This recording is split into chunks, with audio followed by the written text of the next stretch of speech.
34, 82 degrees out. Let's go ahead and check in with Justin, who is right outside of our studios.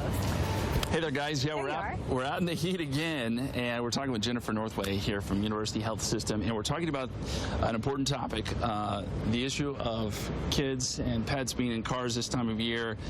It's a big problem, and I guess first talk a little bit about, you mentioned some of the stats, but if someone comes upon a car and they see a kid or a pet in there, what's the first thing they should do? Well, it's important to remember that we need to act fast, which is why we're putting this message out there so often every year throughout the entire summer from Memorial Day to Labor Day, because children's bodies just cannot acclimate to extreme weather and to temperatures the way that adults can. And unfortunately, it can happen so fast for our kids that when we see a child or a pet locked into a vehicle and they're in distress, we need to call 911 immediately.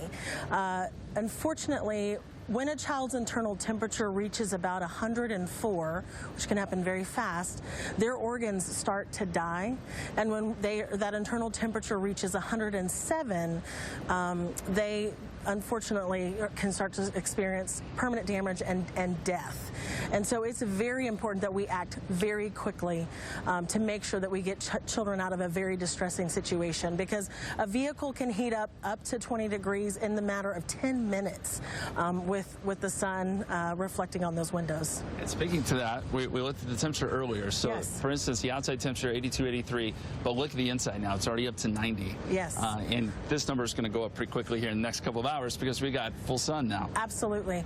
And so because of that, it's very important, even at 90 degrees, that prolonged exposure at 90 degrees inside of a vehicle can turn into a deadly situation, as children's bodies, again, just aren't able to handle that fluctuation, that exposure to that extreme temperature, and keep their internal temperature regulated. So we've got to act fast. It's so important, especially this time of year. And we're going to be talking with Jennifer through the day today. We're getting more facts on this issue.